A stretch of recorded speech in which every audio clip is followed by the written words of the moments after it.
The CBS Radio Mystery Theater presents...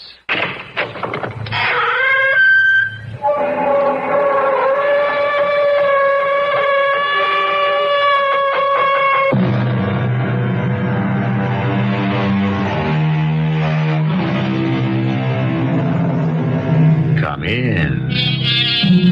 Welcome. I'm E.G. Marshall. I embroider the world upon a loom. I decorate with dreams my tapestry. Here in a little lonely room, I am master of earth and sea, and all the planets come to me. The spinner of fancy, the weaver of dreams. Man was born to do and dare, and if he cannot do and dare while awake, then he will do and dare when asleep. And 1,000,000 years from now, will it have mattered much? And you believe that mumbo-jumbo fortune-telling nonsense? It's coming true. Oh, what's coming true? Her predictions. She said we'd be in the ocean. This is only New York Harbor. It's still part of the ocean. Yeah, she said we'd be on a ship. This is only a ferry boat. But it's still a ship. All right. She predicted fire. Where's the fire? The fire. Well. Malone! Malone, help me! Help me! What is it? What is it? I'm burning! I'm burning up!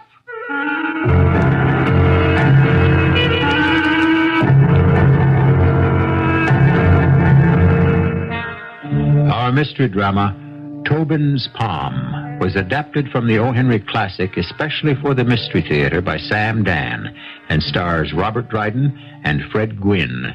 I'll be back shortly with Act One.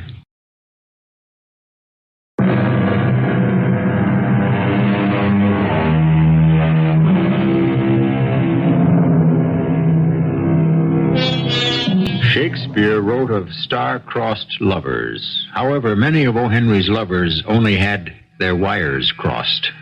This was probably because neither the telephone nor the telegraph existed during the lifetime of the Bard of Avon. Well, whatever it is that crosses young lovers, ancient, medieval, or modern, it is the stuff of storytelling, and meat and drink to a storyteller like O. Henry. And since this is a story that deals with fate, irreversible, implacable fate, we shall ask the master himself to tell it. It so happens I'm part of the story. I'm a character in it, but I don't enter till pretty close to the end. And when I do, I won't know anything that's happened up until the time of my entrance. Furthermore, I won't even use my right name, William Sidney Porter, or even my legitimate alias, O. Henry. For reasons of my very own, I shall call myself Mr. Maximus G. Friedenhausman. Now, you remember that name, Maximus G. Friedenhausman. Well, however, too much explanation is like too much yeast in the bread or too much water in the bourbon. Now, let's get on with the yarn. Our hero is a young fellow named Daniel Aloysius Tobin, as bright and handsome a lad as was ever produced by the land of the green. But as we encounter him tonight in a Manhattan watering place, his true color is blue. Do my eyes deceive me, or is it Daniel Aloysius Tobin? Oh, leave me, Malone. Leave me. This is Daniel Tobin. This teary-eyed hulk.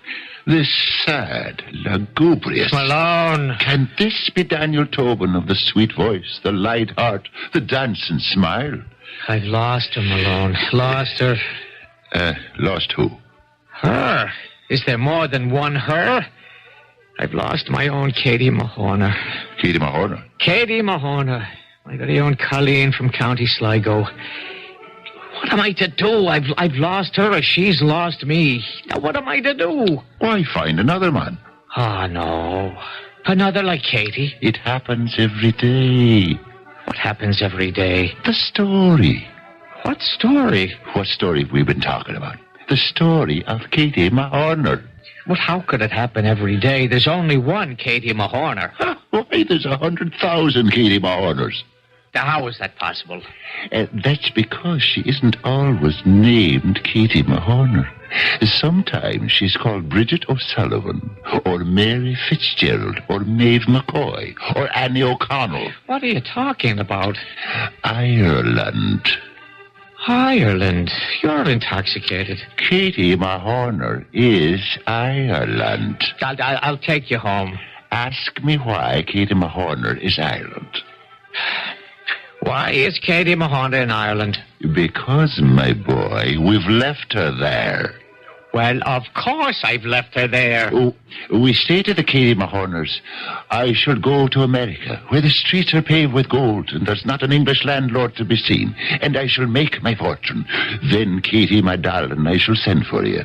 This is what you said to Katie Mahorner. This is what I said to Katie Mahorner. You and 100,000 other brave, bright lads as you took to the ships. But But what?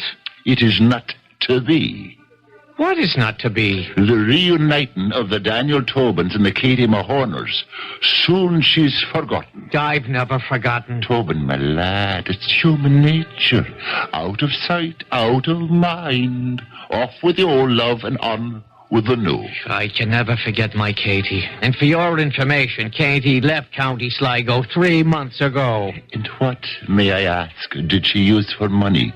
You hardly being in the millionaire class with Mr. Andrew Carnegie. She had $200 in her own savings and $100 from the sale of my own estate. An estate, was it? A fine little cottage in the Berkshire now. And she left for America. Well, I have a letter here from her mother stating the case. And what does the letter say? Well, I shall read it.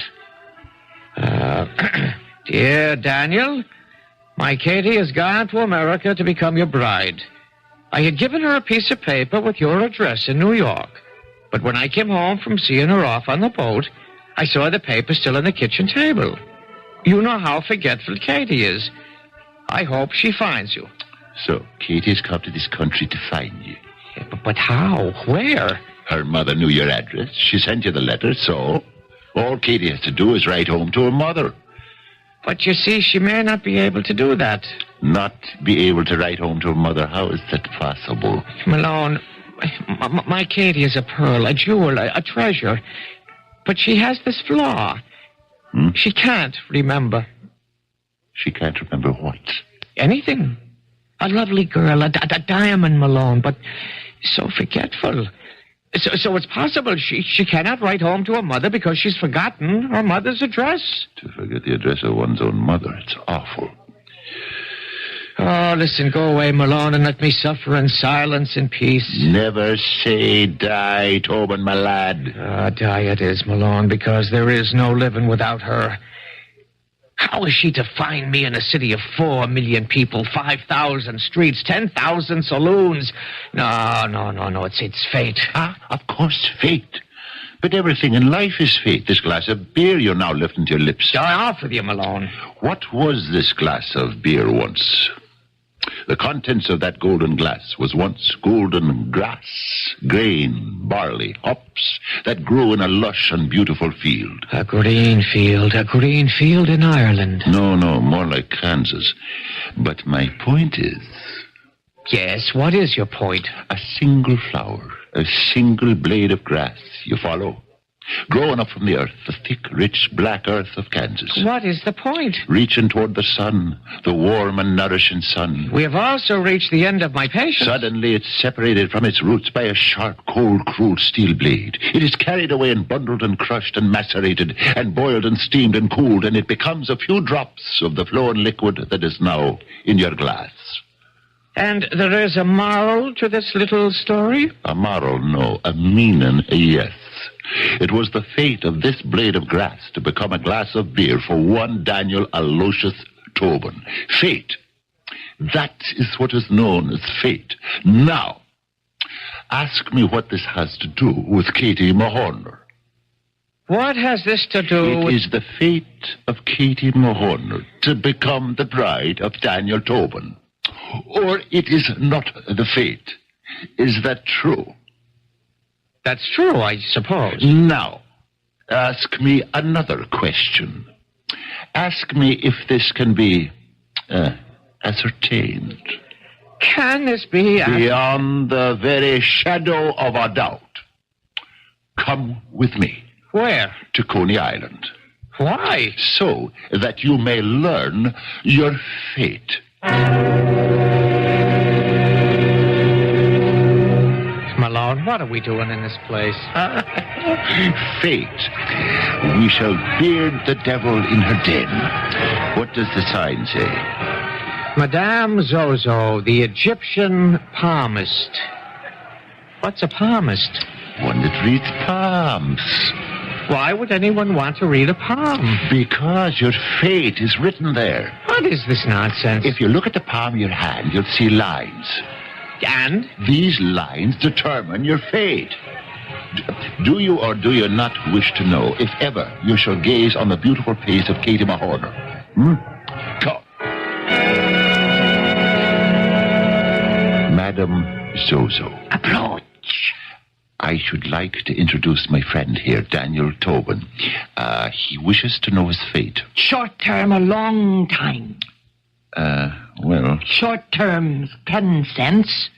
Long time is a quarter. Ask her she has an intermediate rate. I'll treat Tobin. Here, Madame Zozo, 25 cents. Now, you give us the first class deluxe blue plate special. Your hand, please. Oh, this is simply fantastic. This is a hand to conjure with. Yeah, and it does pretty good swinging a pick, too. Lines. Oh, the lines. Here we have the line of Venus. It shows you're in love. But it is crossed with a line of alter Farcaris. The witch? Trouble. With your sweetheart. See, it's Katie Mahorner she refers to. I see trouble and sorrow and tribulation over one you cannot forget. I see the lines of designation point to... Point to what? The letters of the... Two of the letters of her name. The name... The letters K and M. Daniel Aloysius Tobin, did you hear that? Well? Well? What? How much more do you want for a quarter? She's like the gas meter. You have to keep feeding her silver quarters. All right, give me another 25 cents worth. Will I find her? Will you find? I've invested 50 cents so far. Oh, what I see, your hand. It's alive. Well, I should hope so. Interrupt. Your hand is seething with sights, with lines and colors and pictures. I see a ship, an ocean. I see fire. You will meet a fat man, a blonde woman. But will I meet... The blonde woman will bring you misfortune. They generally do. You will meet a man with a silver ornament and a man dressed all in black with a hammer.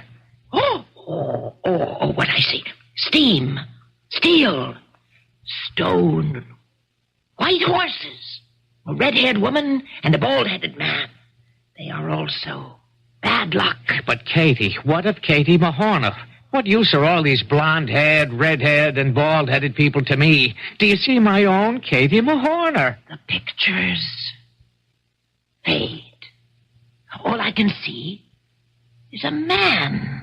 A man? A man who brings you good fortune. Well, he'll be the first of his kind, then, in all the world. How will I know this man? We know him by his crooked nose. Does this man have a name? His name? Oh, no. It seems to be somewhere in that name is the letter O. The letter O. 50 million names have the letter O. Is this the best you can do, Madame Zauza? Madame Zozo. Oh. I haven't given you his name. At least I have given you his crooked nose. And he will bring me luck. He will bring you great good fortune. And you do not see Katie Mahorner in the lines of my hand? Last picture I see is the man with the crooked nose. Ain't it remarkable? Oh, ocean, fire, a ship, a fat man, a blonde woman, a man with a silver ornament, a man dressed in black with a hammer, white horses, a steam, steel, stone, a red-haired woman, a bald-headed man, and the fellow with a crooked nose. And all for 50 cents. But where's my Katie Mahorner? Well, you can't have everything. Come, Malone. It's time we left this unfortunate city of Brooklyn and returned to civilization.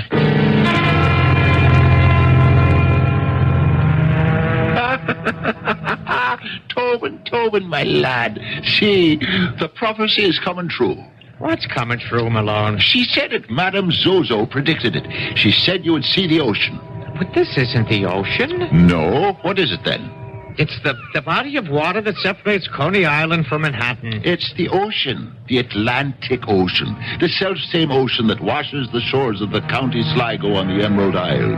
And this is a ship, just as she said. This isn't a ship. No. What is it then? A ferry boat.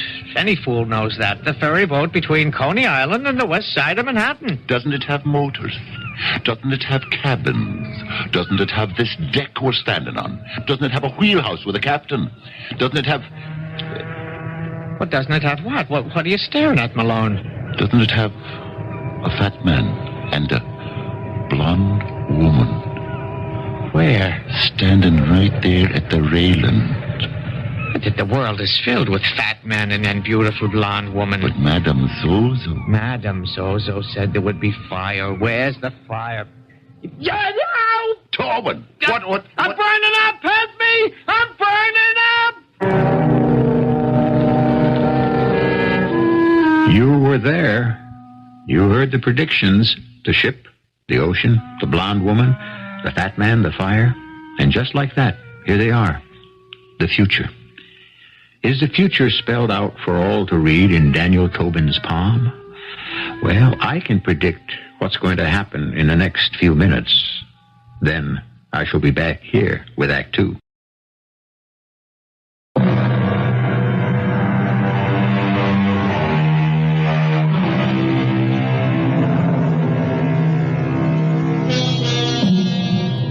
Poor, forgetful Katie Mahorner, beloved of Daniel Aloysius Tobin.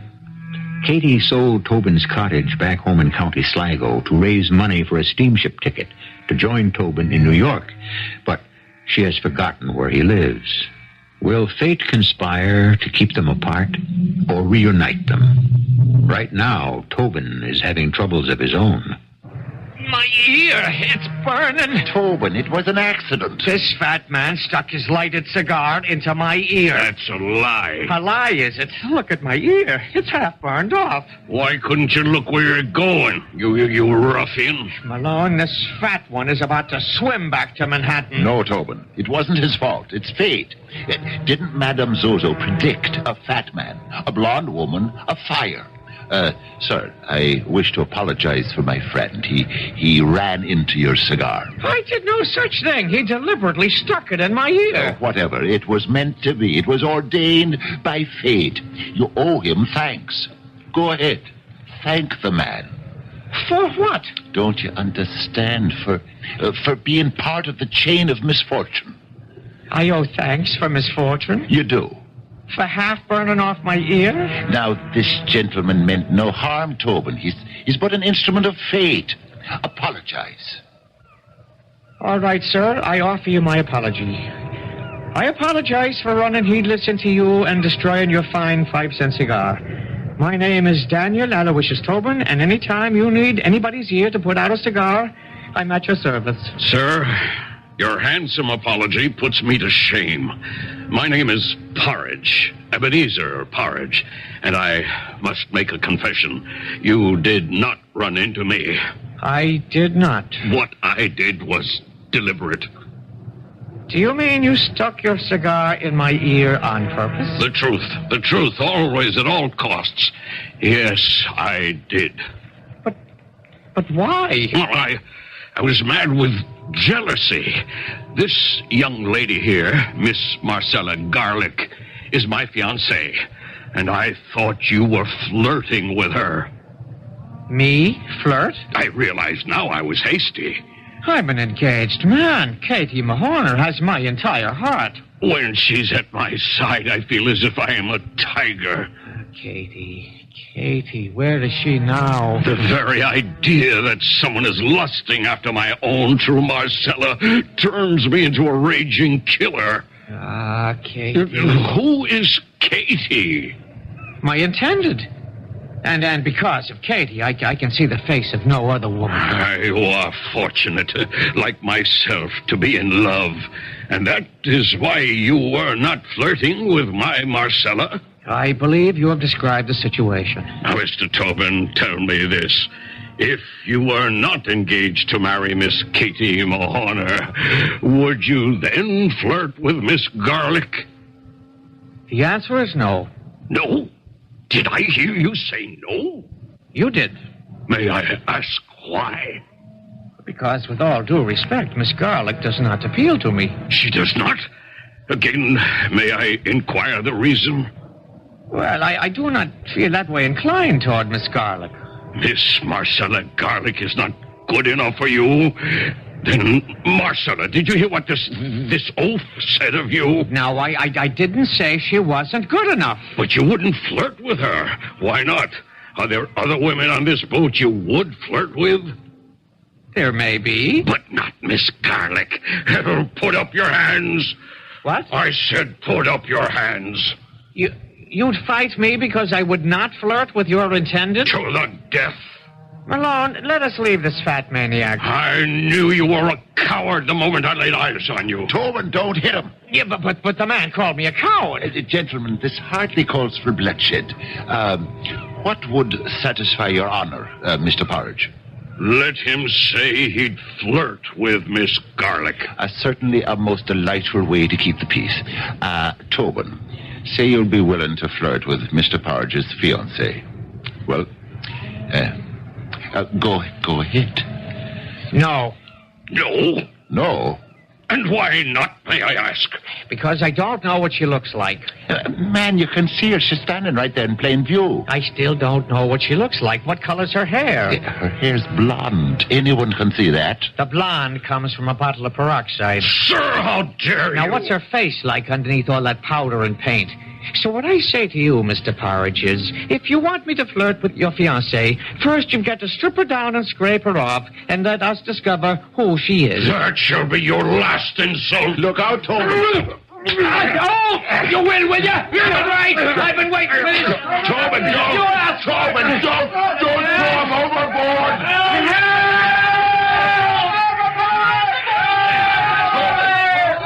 Tobin, you maniac. You maniac, you. Where are you going? I'm going in there after him. You fool, you can't swim. Somebody else will save him. Come on. Where? Now, where do you think? Down in the saloon deck, the other side of the boat. Let's get lost in the crowd. You can get 30 days for assault, man. Yeah, but he assaulted me. You threw him in the water. Come on, don't ask questions. There's a policeman coming this way. All right, come on. I know where to hide. It's no use, Tobin. Down these stairs. I know the head stoker on this ferry. He'll hide me in the engine room. You there! Whoops. Stand still in the name of the law! Oh, you can't escape. Well, have you lost your senses? I'm to be arrested. Even so, you must stand right here. I'll do no such thing. You must. I won't let you escape. John Malone, my best friend, are you selling me out? Hold on. There's no time. That policeman's almost here. I can't let you. Let go of me, Malone. The policeman. Look at the policeman. Remember what Madame Zozo said. You will meet a man with a silver ornament. She meant a policeman. See, his silver badge. Malone, if I go to prison, I'll never forgive you. What have I got to do with it? It's written in your palm. You there! You're under arrest! Now, officer, I was standing peaceful at the rail with my friend. That's what they all say. Don't fight it, Tobin, my lad. See the badge. What a beautiful silver ornament. Oh, how wonderful fate is working for you tonight. How marvelous. Is that a fact? I get my ear half burned off. Oh, it's not that bad. I'm placed under arrest like a common criminal. You'll be vindicated in the end, you'll see. Officer, I'm telling the truth. It was self-defense. Don't tell it to me. Tell it to the judge.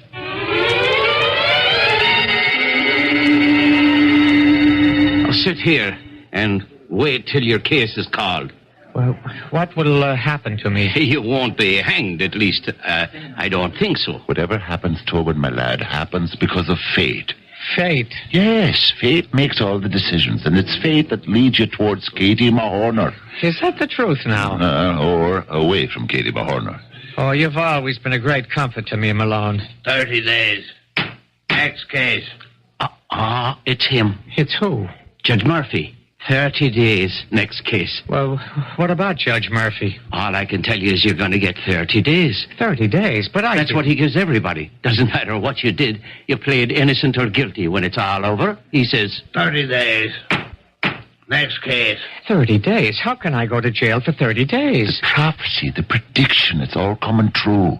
Madame Zozo said there would be a man dressed in black. That's the judge in his robes with a hammer. See? It's his gavel. Oh, we should never have gone to that crazy Madame Zozo. It would have all come out the same way. This is your fate. How can you fight it? Cheer up, Tobin, my lad. I'm with you. I'm with you all the way. 30 days. Next case. That's you. What's the charge, officer? Assault, Your Honor. He threw a man off the Coney Island ferry boat. What's your name? Daniel Aloysius Tobin. How do you plead? Well, Your Honor, guilty. 30 days. Next case. But, Your Honor, I wasn't exactly guilty. Then do you wish to plead innocent? Yes, sir. Very well. 30 days. But, Your Honor, I have an explanation. No.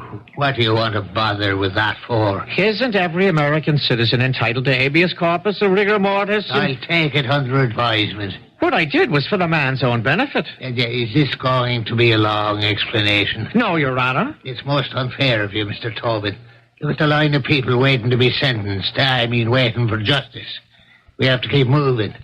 Now, did you, or did you not, throw a man into the water from the Coney Island ferry boat? Yes, sir. But I had a good reason. What was it? To cool him off. Which is exactly what we propose to do for you. Place you in a nice cool cell. 30 days. Next case.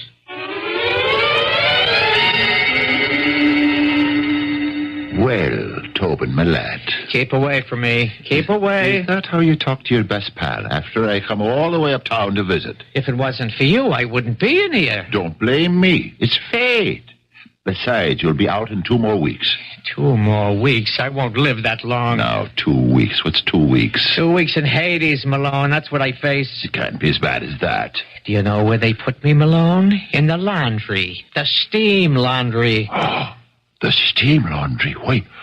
Why, that's marvelous. Oh, leave me, Malone. Leave me. But don't you understand? It's bad enough I got 30 days in the steam laundry for assault, but if you say another word, I'll get the rope for murder. Don't you know what it means? Madame Zozo's prophecy is absolutely accurate, and it's on schedule.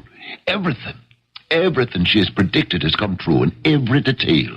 The ocean, the boat, the fat man, the blonde woman figure, the man with the silver ornament, the man dressed in black with the hammer. And now steel, stone, which is the prison, and steam, the laundry.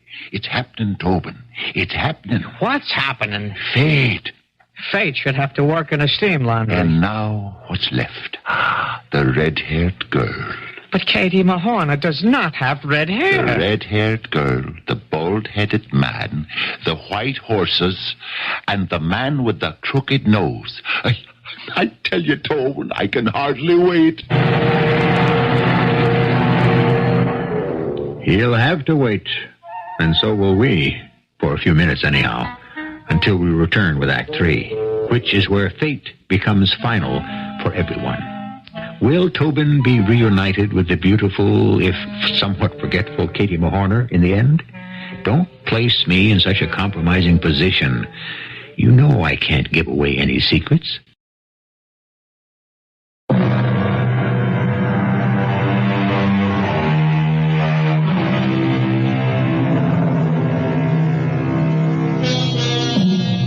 I could not love thee half as much. Did I not love honor more? Yes, some of the most beautiful love poetry in the world has been written in prison. Daniel Aloysius Tobin, who is madly in love with Katie Mahorner, is also in prison. But he's not writing poetry. He's sweating away his sentence in the steam laundry. Well, as you know, all things come to an end, even Tobin's 30-day sentence. And on the day of blessed release, he is met at the gate by his faithful friend Malone. Tobin, my good lad. You keep a safe distance away from me, Malone, or I shall not be responsible for my actions. Is this the way you talk to your best friend? What a sad, pathetic creature I am to have the likes of you for a friend. Come, Tobin, I'll buy you a drink. No, I want nothing from you. You shall introduce me to no further mischief. Aye, you hold me responsible. Well, if it hadn't been for you, I would never have had my ear half burned away. An exaggeration. I served 30 days in the workhouse. Is that an exaggeration, too? Tobin, it's fate. Your fate is written in the palm of your hand. And now we must look for the red-haired girl. Which red-haired girl? The one Madame Zozo said we would meet. Remember? The white horses, the red-haired girl, the bald-headed man. No, I don't want to meet anyone else. But these are all the people who will lead you to Katie Mahorner. No. If fate decrees that I'm to meet Katie Mahorner, then I shall meet her without white horses and red-haired girls and bald-headed men. And men with crooked noses, don't forget. No. Now let me be, Malone. I shall go my own way to my own small room, and there I shall sit and wait. But you cannot avoid the rest of those people. They are already in your palm. Well, they will have to do the best they can without me. And Katie Mahorner. What will be? But? No, I'm going home. My mind's made up.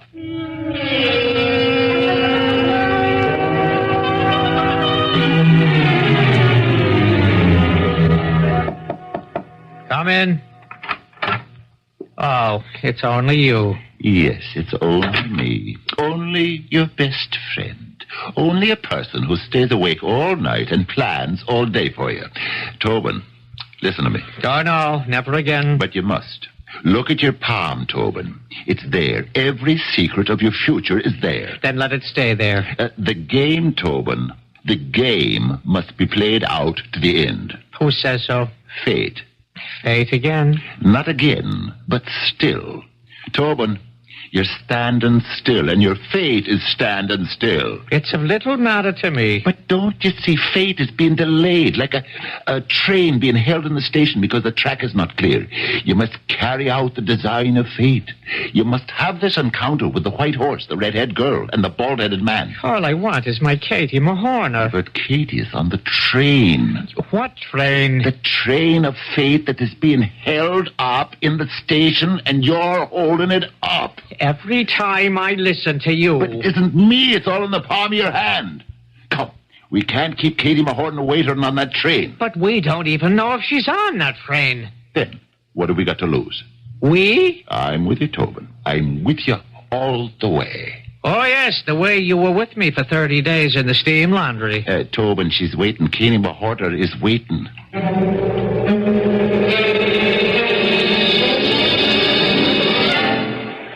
Well, I must say, the streets are filled with horses, red-haired women, and bald-headed men. Yes, Tobin, my lad, but not in combination. Malone, why can't you leave me in peace? Because there is no peace for you until you find Katie Mahorner.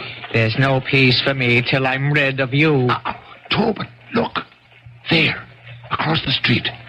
Well? Sitting in that carriage, a girl. A beautiful girl with red hair. Oh, Tobin, can you mistake that flaming red hair? And the horses, white horses, 2 white horses. Now where's the bald-headed man? A man? A tall man is headed for the carriage. Is he bald? I don't know. He's wearing a hat. If he's bald, these are our people. Wait a minute, wait. He's stopping to chat with a lady on the sidewalk. He takes off his hat. Tobin. Oh, it's bald. Not a hair on his head.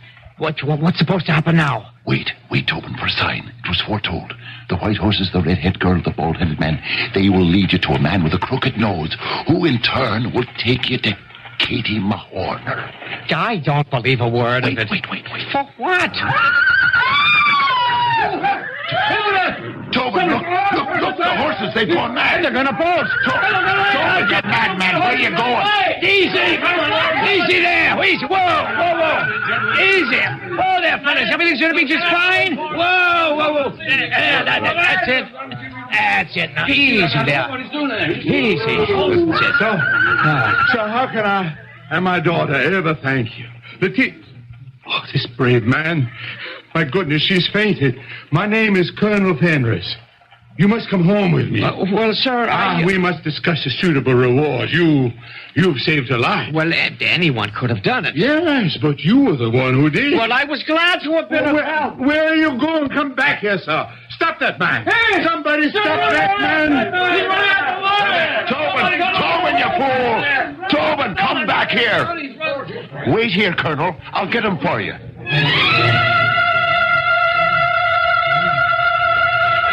Tobin. Well, I must say, what is the meaning of that? Fate. Fate, of course it was fate. Do you know who that was? Colonel Fenris, the millionaire. And you ran away from him. After you'd saved his daughter's life. I had to run away from him. You had to run away from a millionaire. A grateful millionaire. Why? Because then I would have lost Katie Mahoney forever. What does Katie Mahoney have to do with it? He wished to reward me, didn't he? And what would the reward have been? Letitia?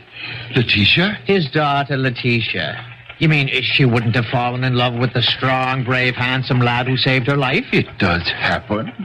And as long as you cannot be sure you will ever find Katie Mahoney, why, a bird in the hand. That's why I ran from there. I was beginning to have the same thoughts myself. It might not be so bad. The girl is beautiful, rich. Not another word, do you hear? I will not be untrue to Katie Mahoney for all the money in the world. All right. Spend the rest of your life looking for her. And one day, when you're bent and withered and old, you'll run into... Tobin. What is it now? That man. Standing on the corner. What about him? A tall man, decently dressed? The nose on him, Tobin. The proboscis. It's crooked. Well, yes, that I admit. It makes two twists from bridge to end like the wiggle of a snake. He's the one Madame Zozo told about. Well, that he may well be, but I'll have no part of him. But Tobin, he's the end of the bad luck. There is no end to bad luck. I'll never find my Katie. Tobin, it must be played out to the end.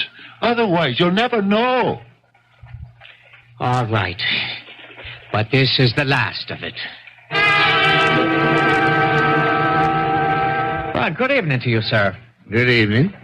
Might I inquire as to your name? My name. It's Maximus G. Friedenhausman. Well, that's a good size. Do you spell it with an O anywhere down the length and breadth of it? No.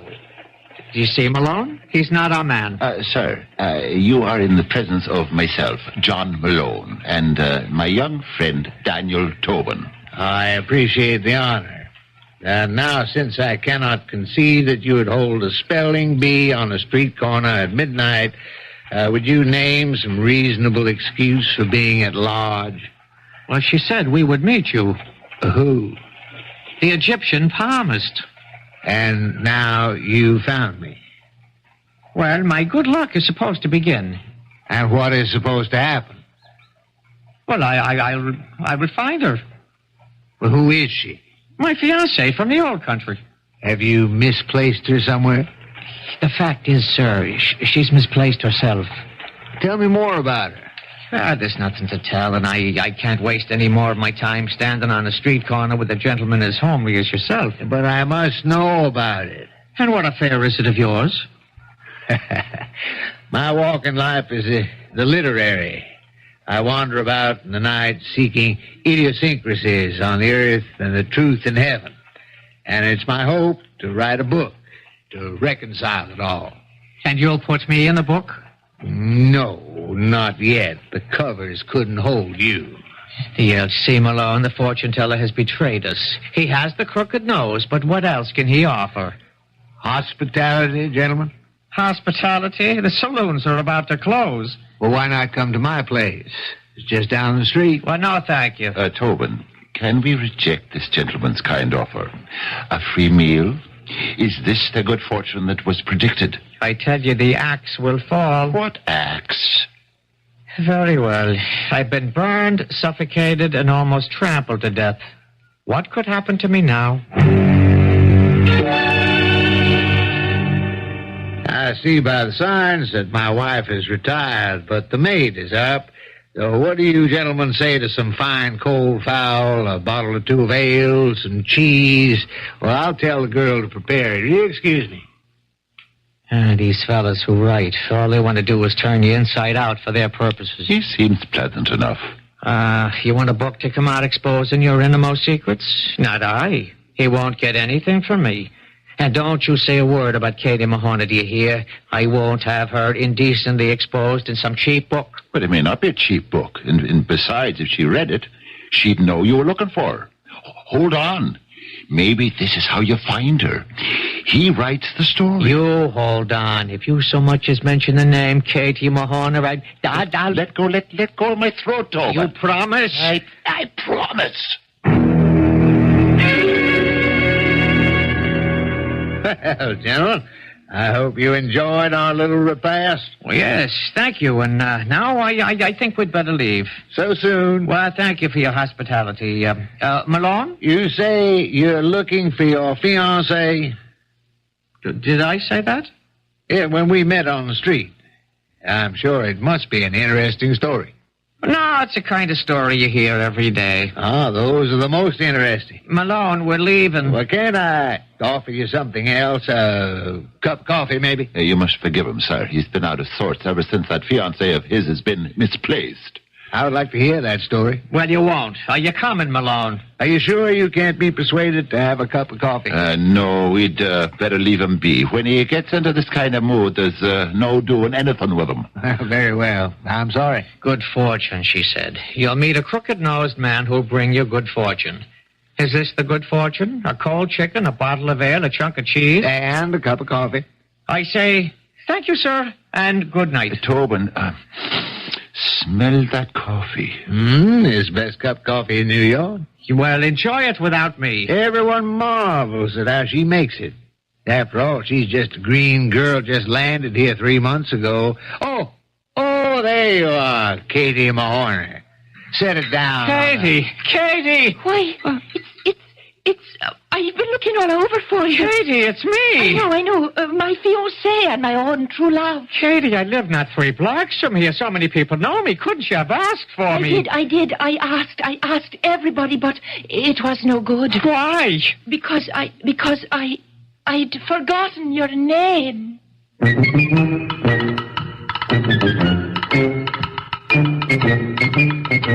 Now, what do you suppose that means? What does it matter? When O. Henry was writing, psychiatry had not yet been discovered. Well, yes, it had been. And the psyche, of course, has always existed. It's just that most people didn't pay very much attention to it. Well, you pay attention when I return with more of the psyche.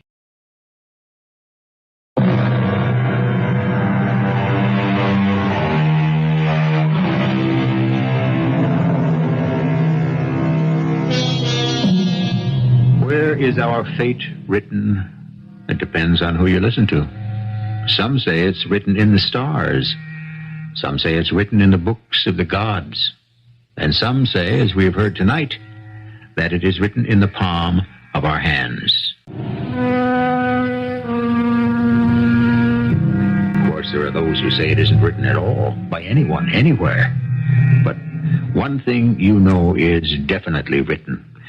And that's the entertainment you may enjoy here. Our cast included Robert Dryden, Fred Gwynne, Jack Grimes, Marian Seldes, and Gilbert Mack. The entire production was under the direction of Himan Brown. And now, a preview of our next tale. Good morning, sir. Oh, why, Sergeant O'Donoghue. With a G. Yes, sir. I come down here because I thought I could bring you something that might be of interest from a literary point of view. Yes? You remember, sir, it was just a week ago, this poor girl that done herself in. I wish I could forget. Well, it's happened again. What's happened again, Sergeant? Another one. Another one of those unfortunate situations in the same house, in the same room. What are you telling me, Sergeant? I suppose what I'm saying is that the room stayed vacant 6 days. Then, last night, the landlady rents it out to a young gentleman, and early this morning, he took the same way out. This is E.G. Marshall inviting you to return to our Mystery Theater for another adventure in the macabre. Until next time, pleasant dreams.